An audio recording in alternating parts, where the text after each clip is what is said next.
Pasisveikinkite dar kartą su teisininku Pauliumi Markevičiumi, kuris prieš metus jūs mokė, kaip atsijungti nuo centralizuotos šilumos, tiesiog fiziškai nupjaunant vamzdį, kurio ta brangi šiluma atiteka.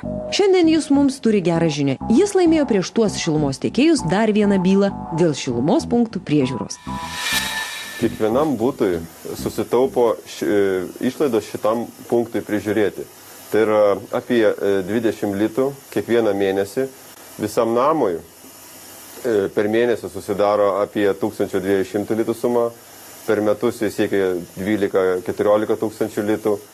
Paulius įkyrus, jis priskreto prie ponios Korsakaitės, kad ši paaiškintų. Jei šilumos punktai priklauso šilumos tiekėjams, tai kodėl vartotojas turi apmokėti tų svetimų punktų priežiūrą? Juk įstatymas numato, kad kiekvieną savo turtą privalome prižiūrėti patys. Kainų kontrolės komisija šiandien pasakė, kad jeigu šilumos punktas priklauso šilumos tiekėjai nuosavybės teise, tai šilumos tiekėjas turi šitą punktą prižiūrėti savo lėšomis, įskaitant eksploataciją, tai yra ir apmokėti elektros sąnaudos, kurias yra patiriama šitam punkte, o jos irgi yra didelės. Tai susidaro dar maždaug apie 10 litų kiekvienam butui. Per visą Lietuvą tai susidaro milijonės, jeigu ne milijardinės sumos, nes kai kuriuose namuose šie šilumos tiekėjams priklausantis punktai nuosavybės teise atsirado dar 2000 metais, tai yra virš 10 metų jau stovi.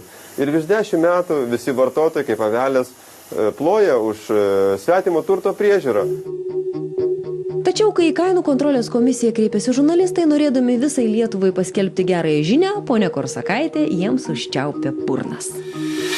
Ne, sako, čia yra išskirtinis atvejis tik va šitam namui, o visiems kitiems tai yra kaip ir anksčiau. Sutikite, nebūna privačių įstatymų. Ta prasme, kainų energetikos komisija pasakė, kad čia tik tai jūsų namui šitas, o visi kiti gali mokėti toliau. Bent mane informavo TV3 žurnalistė, kad pasakė, kad kainų komisija mus informavo, kad čia yra išskirtinė situacija ir kad Vilniaus energija privalo prižiūrėti tik šitam name. Tačiau sprendime visai kas kitka rašoma. Yra pasiremama šilumos ūkio įstatymų, energetikos įstatymų, civilinių kodeksų. Ir tai yra įstatymai, kurie yra taikomi visiems. Nėra privačių įstatymų. Ir jie galioja vienodai tiek vartotojams, tiek šilumos tiekėjams. Ir jeigu vartotojai privalo prižiūrėti savo turtą, savo sąskaitą, tai be abejo analogiškai privalo ir šilumos tiekėjai prižiūrėti savo turtą ir apmokėti eksploatacijos išlaidas, apmokėti su vartotojo elektrą. Kodėl tai yra viskas perkeliama tik ant vartotojų? Iškalbinga, ar ne? Kiekvienas atskirai mes dar galime atsikovoti teisybę, bet visokios Korsakaitės tos anųjų pusėn, jei teisybė priklauso mums visiems. Paulius pasakojo, kad šilumininkai jam pamėgino atkeršyti. Nešildė namo, kol jo gyventojai nepaskyrė žmogaus atsakingo už šilumos punkto priežiūrą. Tačiau štai bėda, punktas užkoduotas, o kodų žino tik šilumininkai, kurie tą informaciją nesidalina. Kodėl?